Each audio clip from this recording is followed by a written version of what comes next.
And good morning. Welcome back. Uh, my name is Brother Lewis, and I've been doing videos um, pertaining to corruption within leadership. Um, this video, this morning, we have a special treat as a friend of mine, like a brother, who's going to be with us today and going to be having a quick chat with him. And I'm sure this will not be his last time, though it is his first time following this video.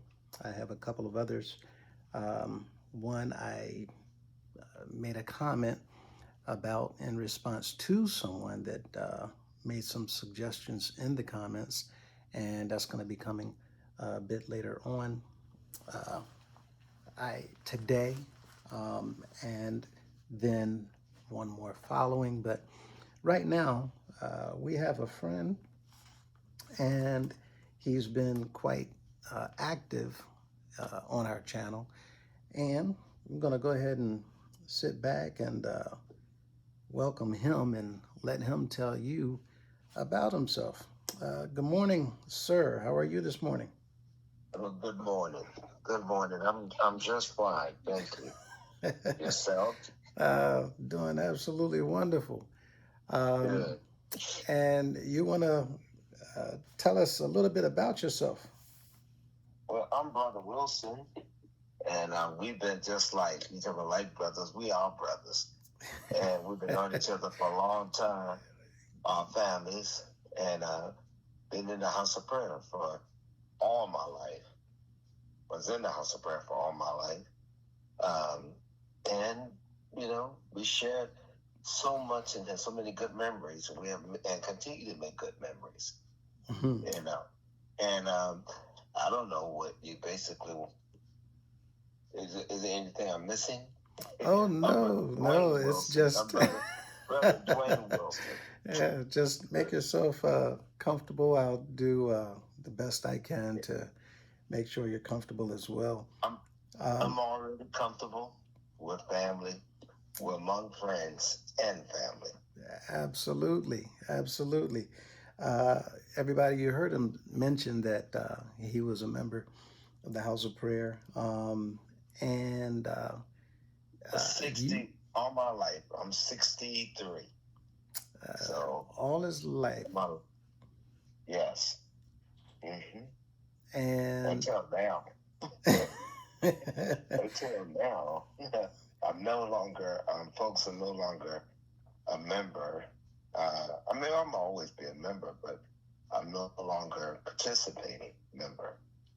And and as I found out more and read more and dug deep into the everything and seeing the corruption, it has changed my mind. It changed my life, and I was actually surprised about learning about so much, and I believed it because what I've learned was backed up by facts. It's not in the windows. It's not no guessing. It wasn't no made up stuff. Now, this was stuff seriously. By learning, you're speaking of the videos at this point in time? About the videos. When I learned about the videos, right, and learned about the corruption, and seeing with evidence, it was obvious to me that something was wrong. And I had no trouble believing what was presented to me in the videos. I mean, I don't understand why. 1 + 1 = 2. I mean, it's that simple. Now, and when my eyes was open, and even though I had certain doubts about certain things personally, and I come from a family that we were indoctrinated. I was indoctrinated since I was a child. Yeah, like the rest of us. And my family, I come from a large family, and we're all been and participated and been in the house of prayer. What do you? My auntie.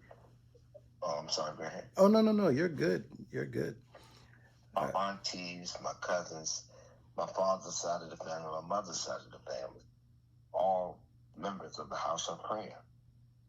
What do you remember about those days coming up? Well, I'm sure you were active with seeing the bands and the maids and the parades. yeah, And I mean, I've always, it took a while to get used to it, growing up in it and used to the ways. And it was, to be honest, it was something that I thought it was to be proud of, being a member of the House of Prayer. And I thought we were different. And I liked being different. And I thought it was amazing the way we had our leader I chose to believe. And the way things were, I just didn't never think that it was something odd. I just thought that that was the way things in life was supposed to be. yeah, yeah, And that, and being under and married into and going to the bishop, asking for my wife's hand in marriage and doing all the things. I thought it just was proud to be a member at that time, not knowing and that it was so odd the way we worship. And when I had friends or people that I talked to or just heard it, oh, you remember that church? And I'm like, what do you mean by that church? see, it would be different for you growing up. Well, Yeah, being born in the house of prayer was different yeah, because not coming in from outside, you didn't have a whole lot of things to compare the house of prayer correct, to. Yeah. correct. But then as I got older, and as you get older, what you get? You get wiser, Yep. And as I got older and got wiser, the doubt and stuff started coming in. And when people would tell you, I used to be, hey, when you said about the house of prayer, I used to be like ready to fight.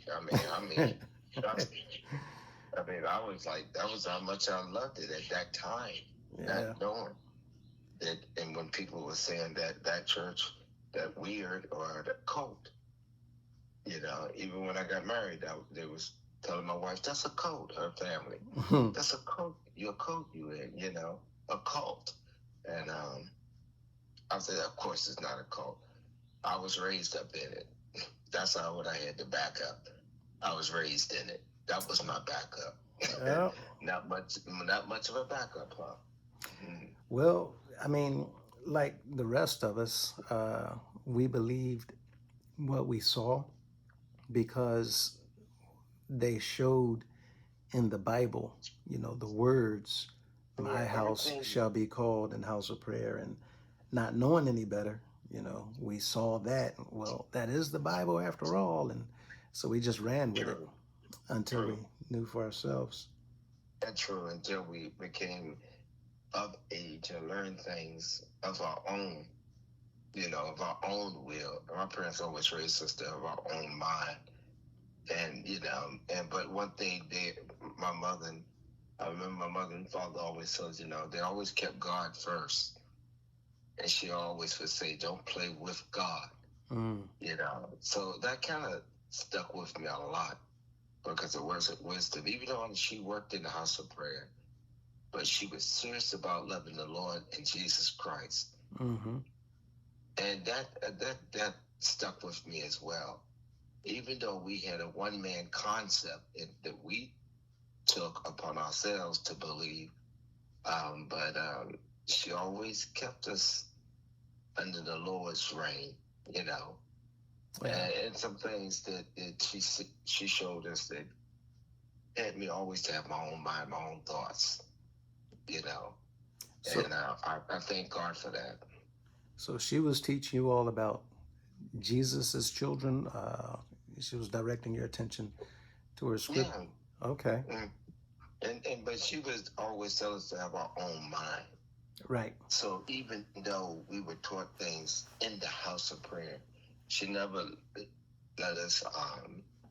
She always taught us about read and find out for yourself, and don't play with God. And things like that. Just stuck in me. It stuck in my mind. It helped me to be an individual. So I wasn't easily would take on other things without learning about them, Okay. without really learning. And even though we was going to the house of prayer, you know. And you would eventually become an elder. That's correct. Lord have mercy. How old were you when you became an elder? You remember what year that was?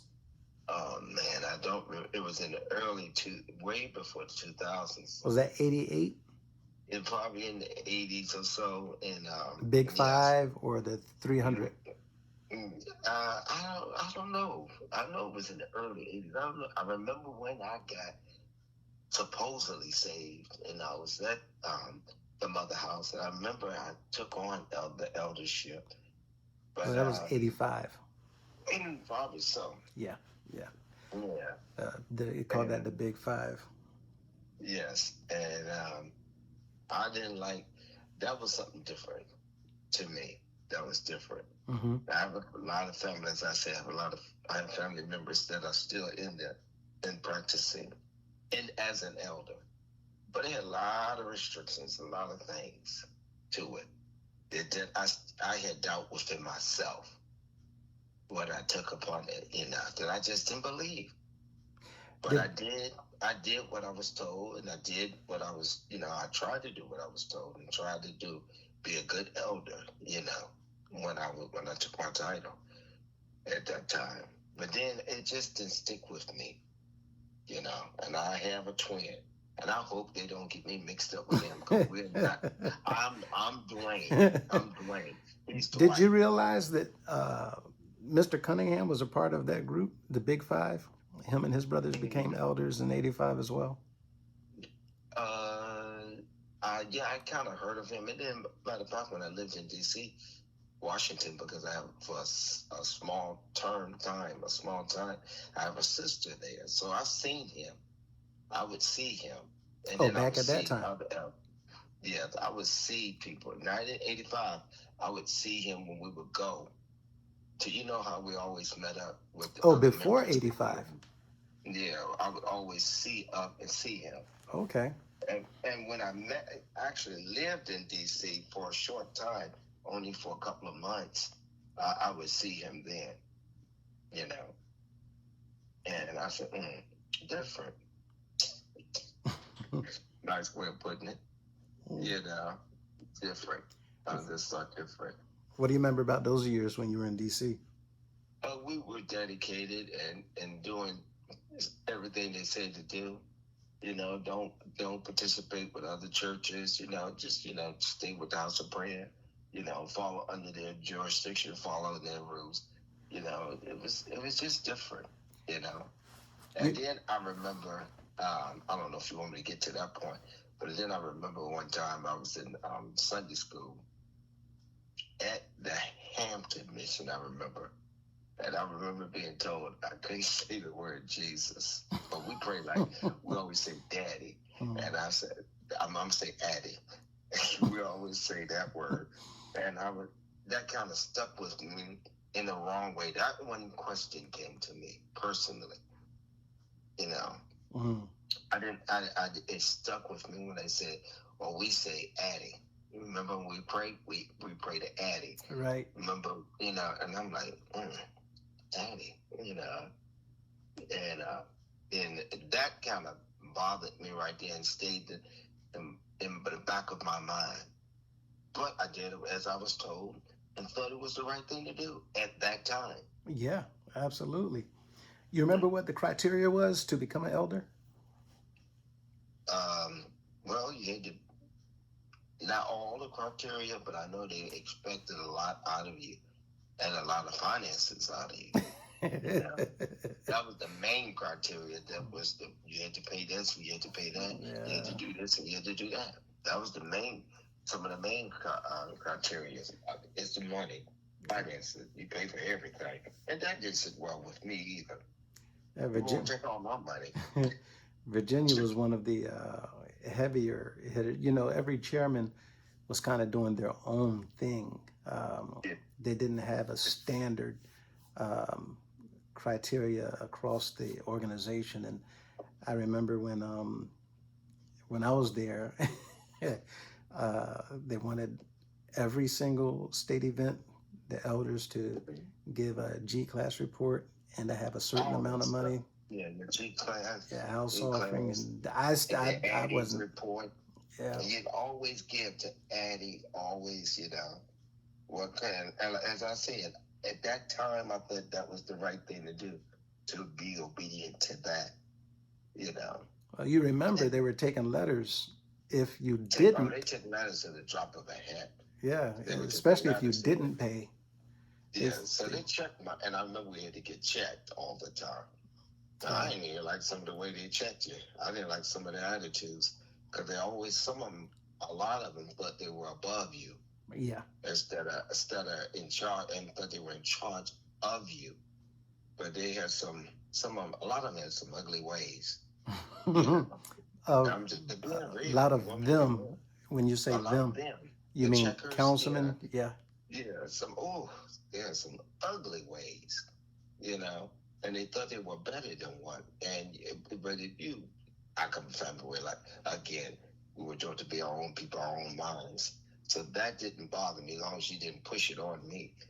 You follow me? Now, was it surprising when you became an elder? Did you see them differently before you were an elder? I always saw them, but they were different. They always thought they were better, and they would just look at you, and they would not speak. It wasn't kind people, even though we were members. Right. They always thought they always had certain criteria for us thinking that they were better than you. They led you to believe, but of course, I always thought, you were better than me, And see, and they were nothing to look up to, in my opinion, my personal opinion. And see, I didn't know that. Huh? I didn't know that. I thought these were holy men, and no. When I became an elder, I slowly began to find out because our expectation was we're going to be learning this, that, and the other, and we're going to learn the Bible and learn how to pastor and learn how to manage, and they taught nothing. They had a way of teaching that, and some was greater than others, better at that. What did they teach you? Because I just followed. I followed what they did. Yeah. That was the teaching. It was you follow and do as I say, not as I teach. Right. Because there was no formal teaching at all. Yeah, exactly. Yeah. And then a lot of them went to. I never went to the school. Seminary. My twin brother went, and he loved it and he did well. I never went. And that was only 2 weeks. I went. I never went.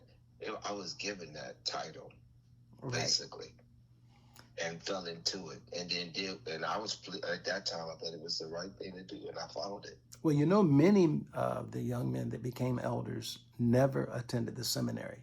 It was never a requirement. Okay, that's right. You put in because I never attended. And so that's how I came. And I think I came from Addie Madison's rule. You became an elder under Mr. Madison? Yes. Back in 80. Yeah, that was. You sure it was Mr. Madison? I'm positive. Okay, so that was early 90s. Yeah, I came more in that reign. Okay. I knew of the others, and McCullough had mentioned it to my mother that one more of her sons will be coming into the ring, coming into the fold, and she was wondering which one of my sons was going to become another elder. She already had two. Yeah. And that was my two brothers, older brother. Were you singing at the time, or was that? I was singing with the groups then. I was singing under choirs and traveling with the choirs. I was president of the choir. Okay. They made me the big choir that we had joined. My sister and I had joined at the time, and so I would travel with them wherever the bishops would come, And we had a time then, man. Because it was hard to get on the programs, and they would take you off the programs. I think we had traveled and got together, and I was with the big choir. I can't even think of Oh, the wait a names. minute. Y'all wasn't invited to sing? No, we were never invited. Maybe once or twice we were invited to sing. But So, basically, we had to put our names up there, and then the elders, someone would take you off and go, y'all ain't singing here and all this stuff. yeah, I mean, I there's some remember that. crazy ways, man. After There's paying all that money for travel and we hotel would and yeah, travel, and we were all a huge group coming and traveling to come sing. And then when we get to the program, the elders were taking it upon themselves to take you off. And I always had, as the president of the group, I always had to send a letter up to a little message up to the, because they were blocking, to the bishop at that time and say, right. ask him, we're here, can we sing? You remember why they were doing that, right? I can't remember all the reasons. I just thought It was the top choirs, the ones that paid the most money. They would be automatically put on programs. See, I did not know that. And see, Yeah. the choir we were, well, at the best singers. We had the best, in my opinion, we had the better singers in the top choir. We were the top choir. The Norfolk District Mass Choir was the one I was made president of. And we had what was that lady named Crystal that could sing? And a young lady. Yeah, she was on Chosen. She's no longer with the House of Prayer. She left. Right. She stopped singing, and then she joined other groups. The choir, became lesser and lesser until it just diminished. So y'all had to deal with the politics as well. Of course, we had politics. Of course, like it is. There's and we were a popular group, the Norfolk District Mass Choir. We were very popular and very big, and there were a lot of members that participated and worked and served and gave in many aspects, in many ways, so yeah. So what were you were still singing when you became an elder? Yes, I was still singing, and I didn't stay an elder a long length of time, because I moved away, and That's when you went to New Orleans? Yeah, I went to Washington for a short term. Then I went and moved to Louisiana, where I had, I met my wife and raised a family, and we did well. And then traveled over 200 miles just to go to New Orleans to have service. And what was it that moved on you or led you to no longer want to continue being an elder? Well, after I moved, and I would travel back and forth to New Orleans, and my wife would come with me and my two sons at the time, and they were working in it as well, and it gave them a hard time to, not being indoctrinated into the House of Prayer. The members or the pastor? The members. The pastors they didn't do much. It was just the members, the young boys and stuff would fight with my sons, the band members. My sons were musically inclined, but they read music. They read music. They were well trained. The members would give your family a problem because they were new to the House of Prayer and were not indoctrinated, you said? Yeah, and it was small. It wasn't nothing big. It was just small. But I was proud for them to be, able to be on the bands at that time. At the different various houses. From Hampton was the main one, and then they would go to the mother house, and one of the boys to fight with my eldest son, but my sons were, especially my youngest, not to back down. You know what I'm saying? Right. And but it was just little small stuff, a little small, not major. And then we then moved to when we was in Virginia in 1999, and then we had moved to Louisiana further on, early 2000, And Right. then they grew up. We didn't go much after that, you know. And that was Just because kind of of the problems that they were giving them because they no, were new. it was just that I wasn't wanting to do all the. And that was on me. I did not want to do all the things they were asking to do. All the I didn't pressures want to of be being an elder. all the money and Yeah. stuff. Yeah. But again, at that time, I thought that's what we were supposed to be doing. You know what I mean? Let me, But I just didn't like it. I didn't like it. oh, It wasn't for absolutely. me. It wasn't for me. If my twin or my other brother loved it, I didn't love it that much. I didn't like being under that type of jurisdiction. You have to pay all this money and stuff. Let me And ask. instead of going into it, I just got out of it. You follow me? Right. I What just got out of it. were you when you were an elder? How did they feel uh, with what it was that you preached? Were you preaching about Jesus, talking about Jesus, or were they leaning you to speak about? No, I did what others do. We talked about Daddy. Right. We didn't. We didn't. I didn't learn about Jesus like Right. that. We did. We did. That wasn't the house of prayer way. Yeah. Exactly. That wasn't our way. Our You, way was me, not to everybody preach. else. No, we were all indoctrinated to preach about Him. It Right. was all about Him. Everything, services, music, everything was all about Him. That's why the people and my friends and stuff ask, "What's going on?" You know, Whenever they, because the way I was so friendly and I met a lot of people, and I would meet friends, and I would invite them to the house of prayer. They're like, "What in the world is this?" You know, Wilson, and they would call me, also call me on my last name, Wilson. What is this you in? And I'm like, "What do you mean?" You know, either I would lose friendships, or yeah. I just didn't talk to people, you know, because we Because were for you taught it you was just normal couldn't bring. because you grew up in. Yeah, it was normal. You didn't. Yeah. The bishop didn't want you talking to outside churches because they were, like I said, they were not of what we were, and we were the only ones going to God. We were the only ones going to go make heaven. Right. You know. So I was easy and let my friends go. You know.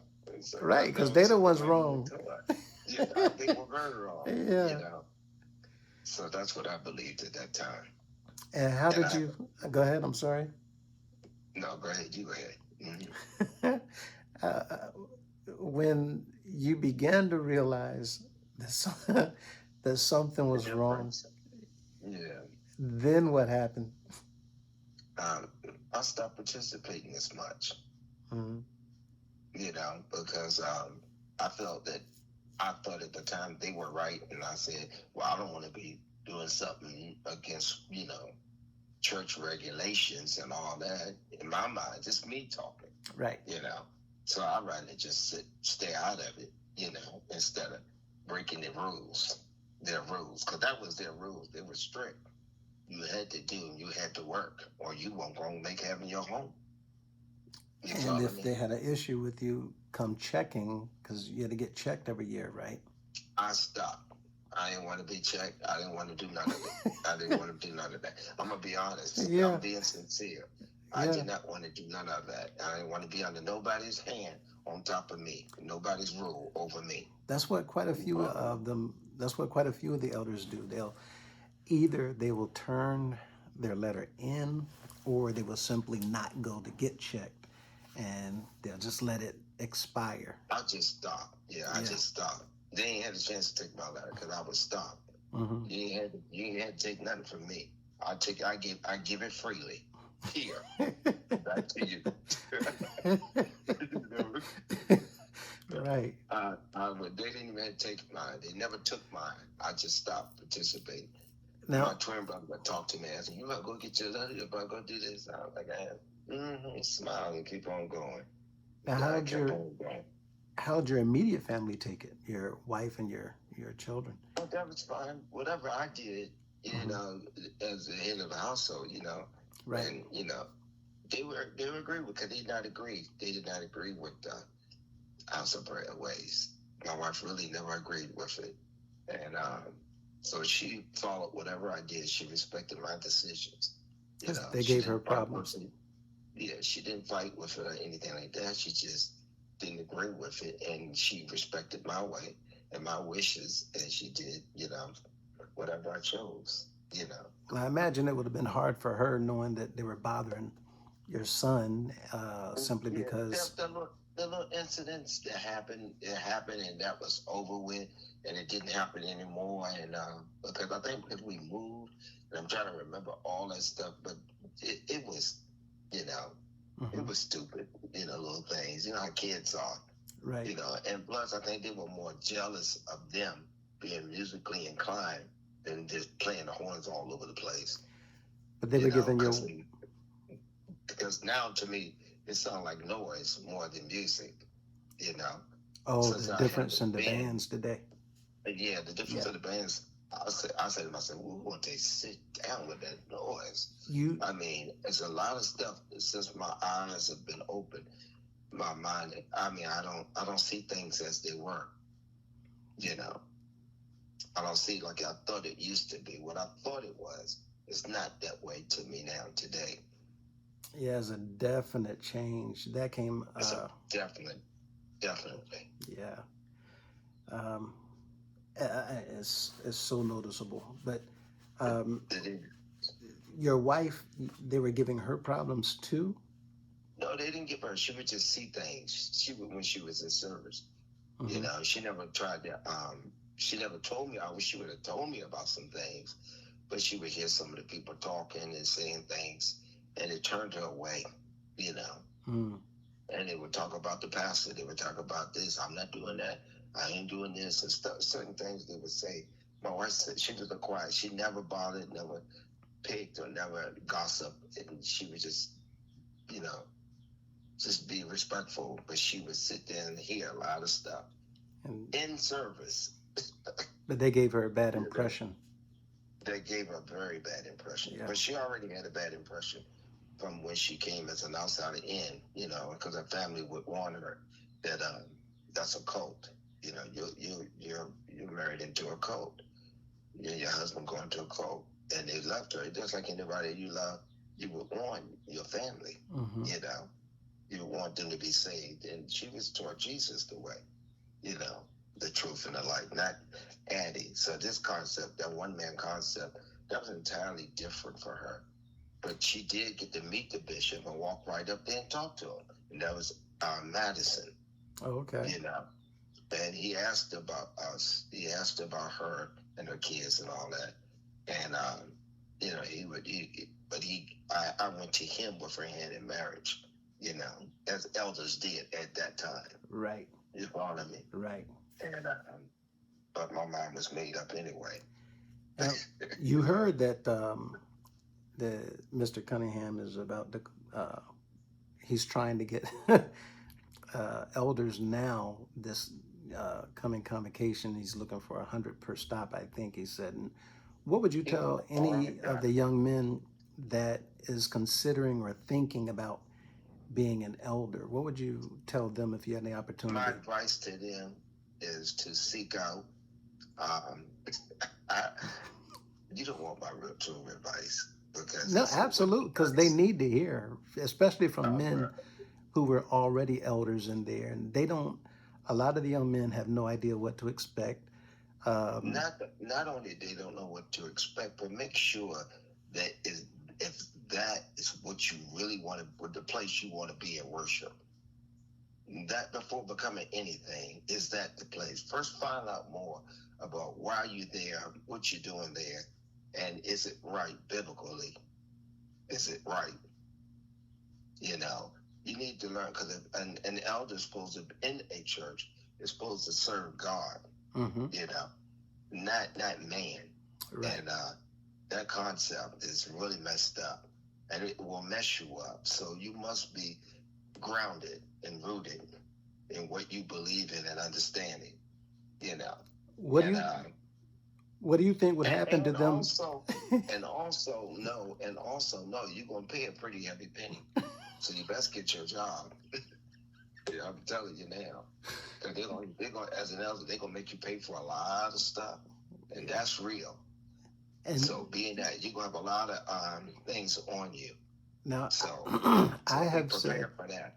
now I have said that they use elders as somewhat of a cheerleader to push the people to raise money as True, well.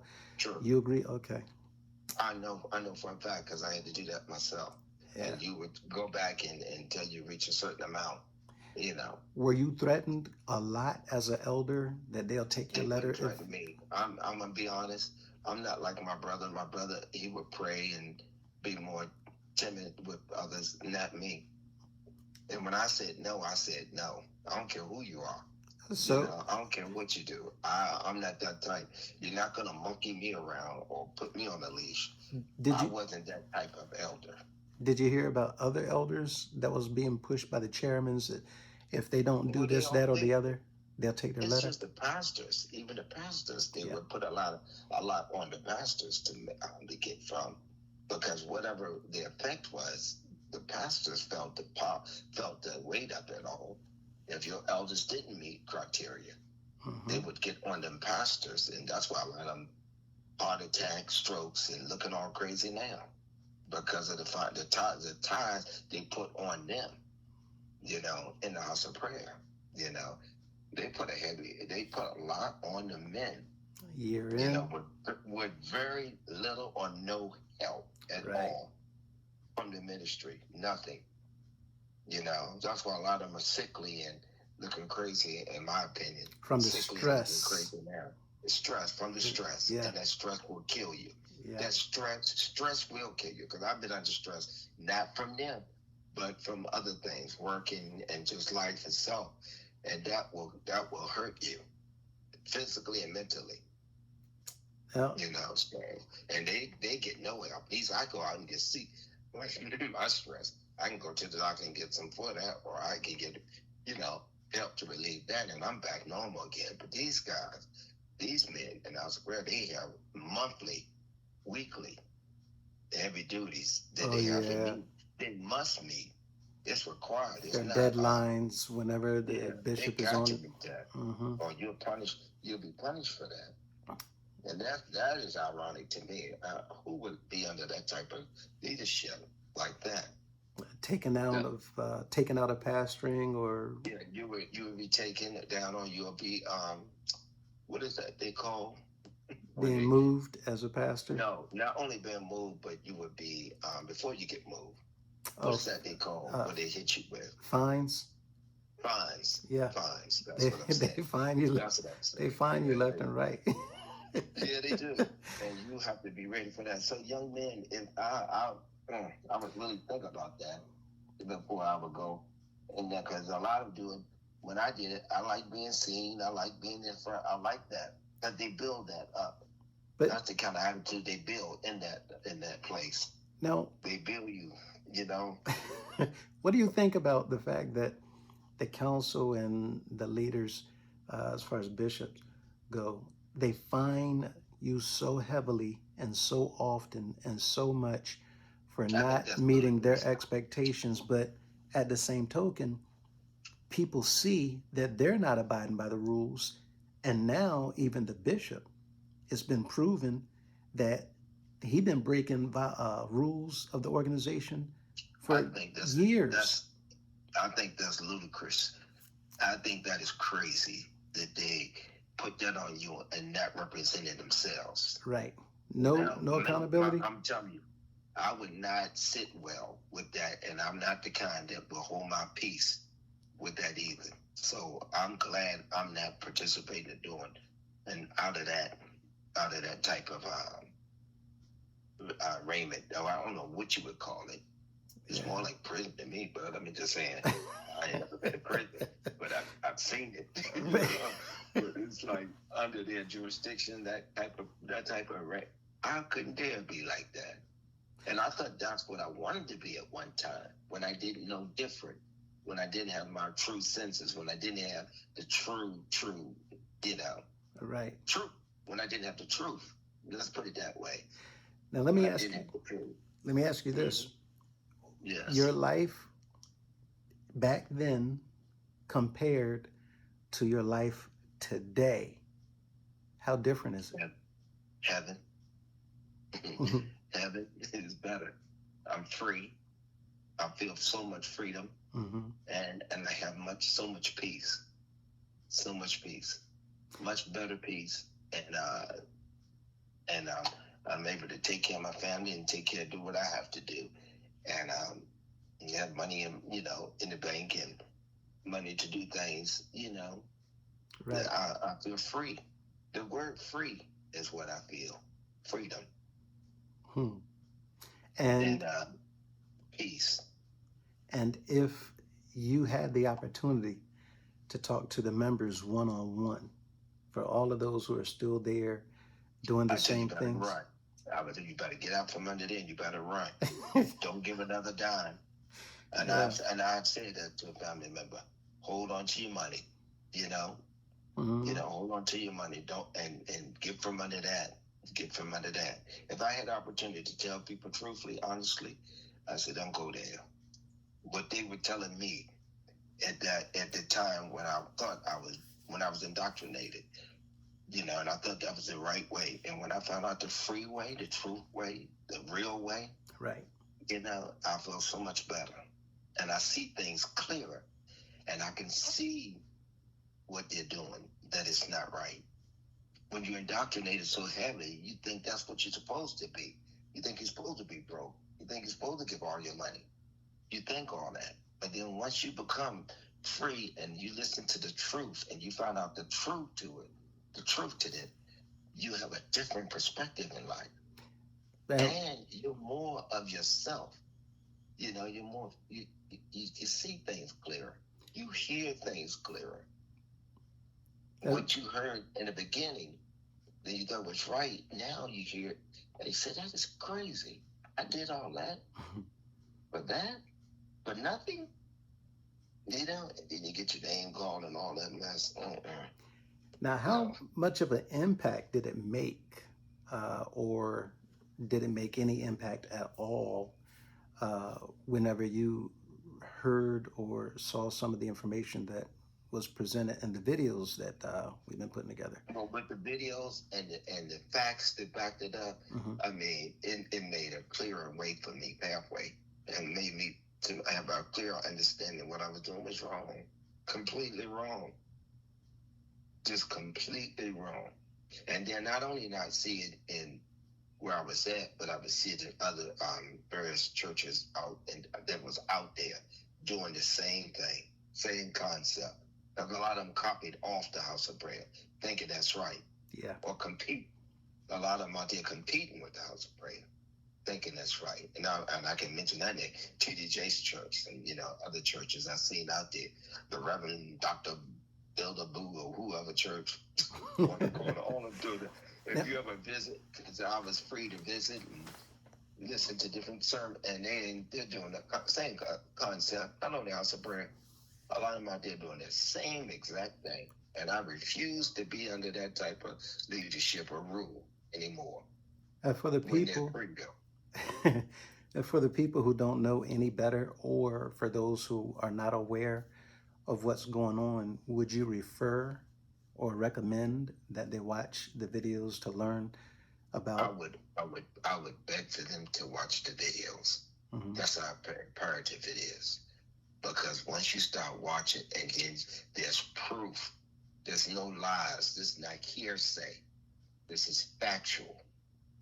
When you got facts presented in front of you, you're not dumbfounded. These people are taught. They can learn and they understand. They want most of them I know in our prayer of education, and they learn just like you learn going to school. You learn and they teach you with facts, and the same thing. The videos teach you with facts. And how did it's presented, information is presented, and when I see it, and when I saw it and heard of it, and I see it happening in front of me, I played good music and hype you up, and I tell the people, give this to this one and give this to him, and you need this and Addie this and all that mess. It's different. Your eyes are really truly awakened. And how did it hit you or make you feel when you first saw in the beginning that they had been manipulating the Constitution and angry. Yeah. Angry. Yeah. Because You think about your ancestors. You think about the grandmama who made bread or sang in the choir, and you think about people how you labor over dinners and you make the dinners, and you're doing this for Or because you working in feel the like you're really kitchens. working out your soul salvation. And the Bible don't speak about that. I'm Yeah. telling you. Yeah. And it makes you want to go back and read and study more the true living Bible, not that concept that they give us, Right. you know, because they indoctrinate it and tell us the one man concept, and God used this, and he'd say he this. I heard from myself what that man said. You know, I'm this, I'm Jesus, I'm this, all I'm wrapped up in one. Well, I suggest you go get some help. Now, what If do you you got think all about the his spirit, teachings? as I said, I suggest you go get some help. Yeah. You know, because you need help. You do. But first, you need help. You need to tell the truth. You need to speak the truth to the people and stop lying, you know, because you see it and you hear it, and it don't sound right and it's not right. And people get mad at you because people don't want to hear the truth. They rather hear a lie. Yeah. You know, they rather listen to a lie.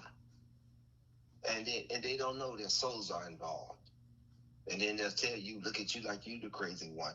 When I ain't the one stealing. You know, when I lay my head down at night, I have peace. You know, he's stressed out and he's sound. And why does he scream? Why? I want to ask the bishop, why are you screaming? That's Why are you screaming and angry and yelling? I've said that that's the only time that he has the opportunity to address the information that's being put out on these videos. There's no other time that he can talk to the people about it. So whenever he gets up to speak, that's when he lets out, and it's just pure rage and anger. You can tell he's angry. Yeah. And all the men jumping around saying, looking at him, and all of them, yay and yay. And I'm like, no, it's not that. Yeah. I don't know what they're listening to him. And I never hear. Now I listen for a sermon. And I don't hear a sermon. All I hear is a lecture. You're being lectured. I don't hear nothing. Thus said the Lord, ... No, Mm-hmm. I don't hear that. You know, I hear all kinds of everything else, you know, him hollering or him saying, this is the way it's supposed to be. And I got this spirit and I got that spirit and I got this one. And I'm like, where in the world is he getting this from? And what does that mean? You know, you have somebody else, a dead man's spirit. Where is that in the Bible? Yeah. Where is that written? So that's easy. And one thing I'm able to do is see things clearer and hear things clearer. And when I hear him speak, it doesn't make sense. And I'm not, everything I used to say the same thing. Yeah, not anymore. Because that don't make sense to me and it's not written so. You know, and I used to thought that was the one way. Oh yeah, straight to hell. If you want to know the truth. If you had the opportunity to talk to him one-on-one, what would you tell him? Please, if he want to call me, I'll give him my number. But he's too tied up. He's too messed up. There's too much involved, in my opinion. This is my opinion. Yeah. They've been doing this concept for a long time. He is not the first. He's the worst, but he's not the first. But and they've been doing this for a long time, and their opinion, I'm sure a lot of things are happening to put him in a predicament where he cannot or he will not come out and tell the truth because of so many people being involved that are doing this with him, especially all those sitting around him. A lot of them are not right, and you can just look at them. That's me, from my observation. Mm-hmm. You know, they are not right, and it's not doing right. So I would tell anybody, don't go there. I would tell them. If I had the opportunity to tell somebody, I would tell them, don't go. You know, now this is a free world. You can do what you want and do all that. But if you want to go and learn about the real understanding of God, open that book and pray, and open that book and ask the Lord to touch your heart. Don't go there and get that mess put inside of you, because you're going to be messed up. A lot of people are messed up. Have you seen, uh, again, going back to the videos, when it comes to opening up some of the scripture and touching on things that people have been confused about for years? Have you seen that to be helpful as well? The videos help free you when you can learn and see it for yourself. The videos, they help teaching you because, like I say, they're factual. It's facts behind everything. It's not one thing that you're just saying and throwing out there. And when it comes to opening up scripture, that helps because you see what thus said the Lord, right? Not what thus said Addie, right? Because Addie is not preaching the Bible, right? He's just speaking. He's not, and he's taking quotes from the Bible, and this is me observating. He's taking quotes from the Bible and mixing them up with his words, and that can't save you. That won't save you. You hear me? Right. It will not save you. And I don't understand why he had this doing so much to try to keep you from, instead of talking to you. You know, why not talk to you? Sit down and talk to you. Or why don't he let you, if he feel that you're such, in my opinion, he feel like you're a threat. If you feel like you're such a threat, why don't he stand in front of the congregation and have a one-on-one with you? Why don't he do that? Why? He paid. And I heard, from the Memorial Weekend, he paid for people to prevent you from going into the house of prayer. He paid all that money for security to be on all around Washington, to be on alert like you was a born enemy coming toward the house of prayer. You know, to keep you. And I heard he took the people that was protecting, keeping you from coming in, took the people's glasses, took the people's watches, took the people's jewelry, took anything that might record or he think might interfere or help you in any kind of way. What are you hiding? Why would you go to such depth to stop a young man who only wants to sit down and have peaceful words with you and ask simple questions? What is on in your mind that you would go to such depths? The people in the house of prayer need to open up and ask their mind to ask that question. Or if you better yet, since y'all in there sitting there, ask them. Stop being scared. Because why would you come this far? Our people died. Martin Luther King, all our leaders, black leaders, taught people how to be free. But then you're going to go into a place of worship, supposedly, and be bind? He knows. That doesn't make sense. He knows and a lot of people are not going. I know a lot of people that stop going and not doing things, you know, like that. I know of a lot of people that stop.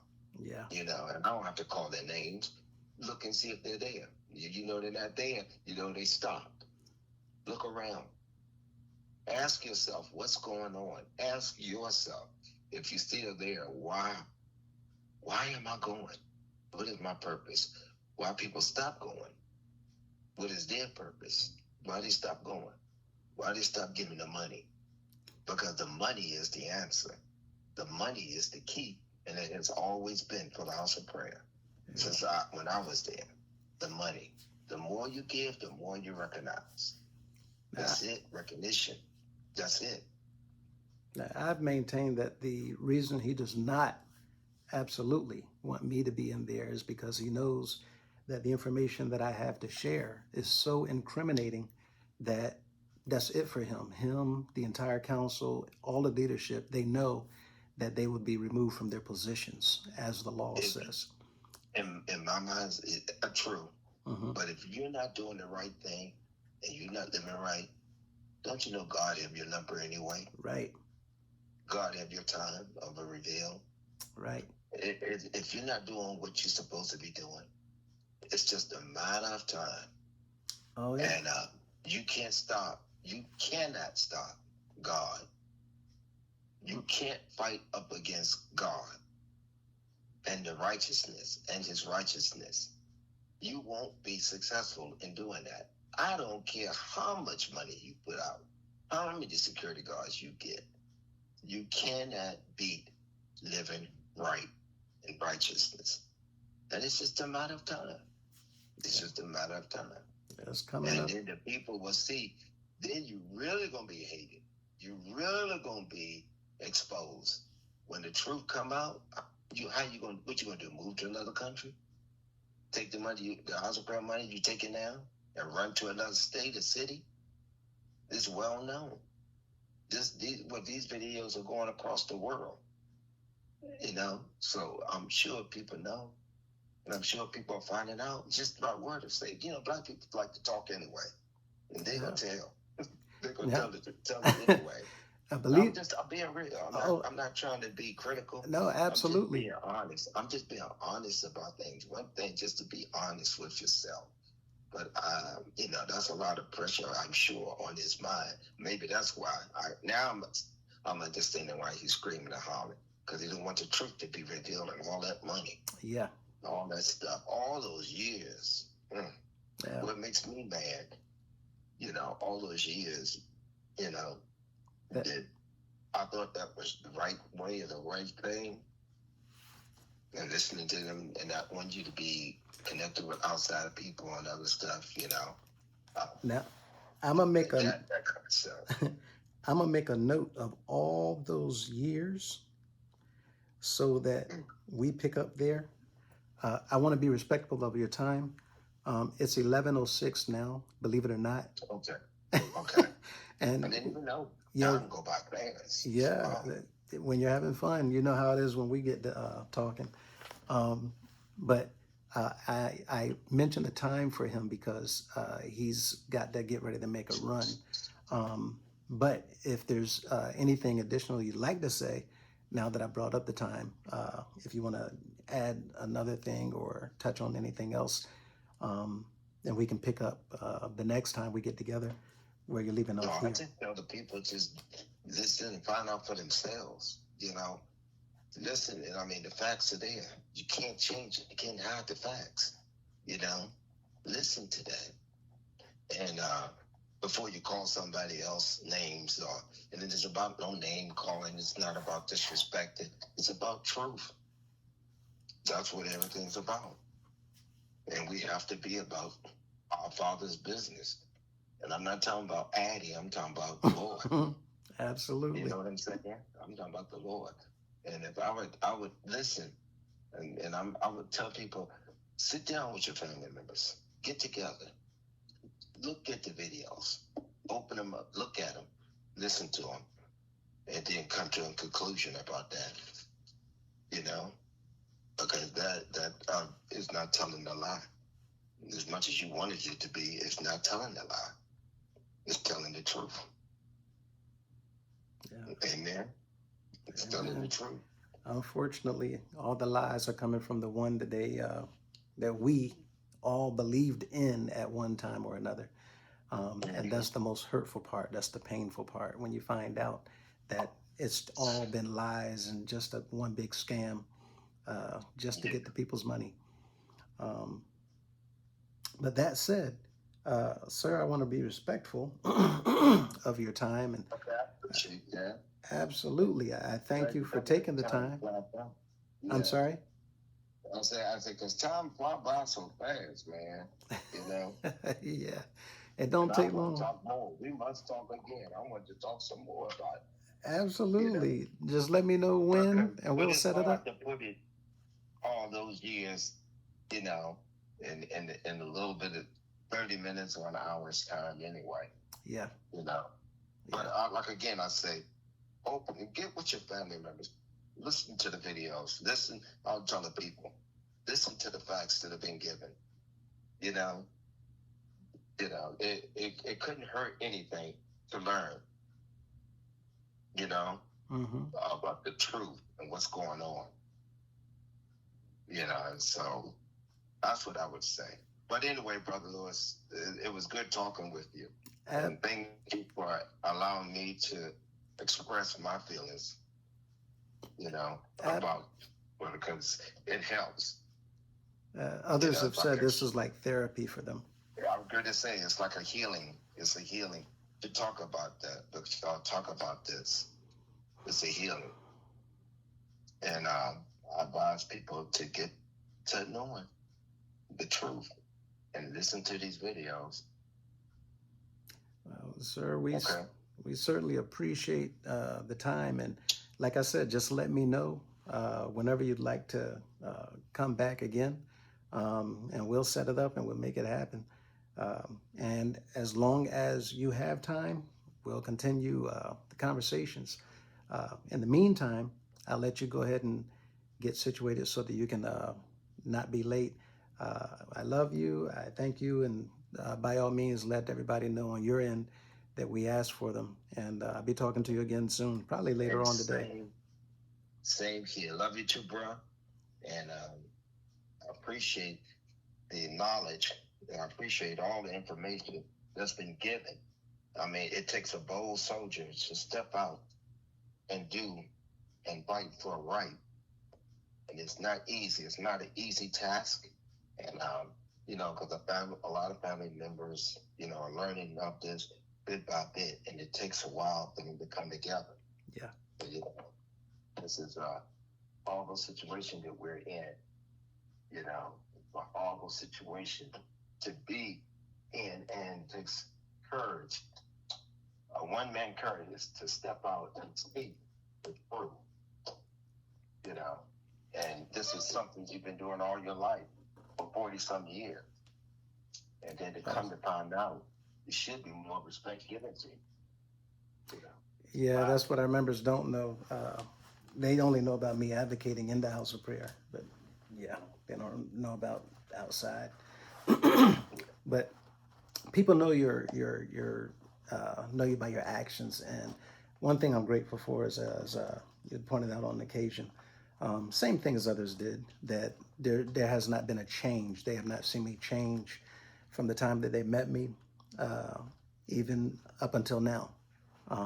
And I hold myself to that standard, where I'm do what it is that we were taught by the bishops. Hold the line, stand up for what's right. And that's what made it so upsetting for me to find out that they were lying and doing things behind the backs of the members the whole time. But yeah. That's what I'm saying. And then some of your family members are still in there, aren't they? There's a Do handful. you have any still in there? Yeah, it's just a handful. But I know that they're watching and they're waiting too. I think the ones who are still there are also waiting, because we're talking about 107 years up against just me, my wife, and a YouTube channel, right? Nobody would have ever expected that, this would make an impact on an entire, $1 billion organization, whether it's billions or trillions or whatever. No one in their right mind would have ever thought that somebody sitting in front of a camera would have been able to undo this organization. But you're able to reach many. And you're able to that being used to open up eyes and ears to listen to. It's almost like what God said, ears have not seen. I mean, ears have not heard, eyes have not seen. But then yet we sit back. We're learning about everything, and it's a way. God always got a way, opening doors, and you've been opening up many doors, opening up many hearts to many people, because there's so much more to this. People don't understand. There's a lot more to this than what we're given, and that's where the healing began. Because a lot of people have been hurt, but the truth being told helps people to heal from that. See you in that, you in your safe or your bunker, your closet, because the phone's going in and out. Oh yeah, that's me. Yeah, and I got the phone on my dresser. Right. Yeah. Well, yeah. But you hear what I said though? what you miss. I'm saying just thank God.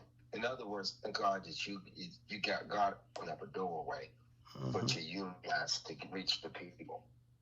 You know, Yes. and it might be you and just the YouTube channel, but it's touching any people, any homes. A lot of people being a lot of information has been given out, and that's what's needed to get that information out there. Yeah, it's definitely his hand in this. We couldn't be doing this on our own. But I thank you, sir, for your kind words, and I thank you again for your time. I'll let you go, and like I said, let me know next time, and we'll go from there. I'll be glad to. With honor. We're looking forward to it, and then you have your own series as well. All right. All right, sir. All right, you have a good one, boss. All right, you too, boss. Take care. Yes, sir. You too. Bye bye. And thank you all for your time. That was, as you heard, friend as close as a brother. We are brothers. And as so many others still inside the organization that I considered just as close. As a result of this, they've, of course, cut me off. Um, However, don't hold anything against them. I know that that's what indoctrination does, and when their eyes are open, things will be different. In the meantime, we're going to continue to press forward and continue to do what it is that we're doing so that we can continue to open up the eyes of individuals that's been kept shut. Up until um, this time, we all were there. Um, I'm just grateful, thankful that we've been able to do something to help others to come into this knowledge so that we would not still be in that position to where we're just dumping money in the hands of individuals who's stealing and who's lying and who's misrepresenting the truth of the Word of God, as well as the doctrine that was left here by His Son Jesus. That said, thank you all for your time, and I'll see you in the next video.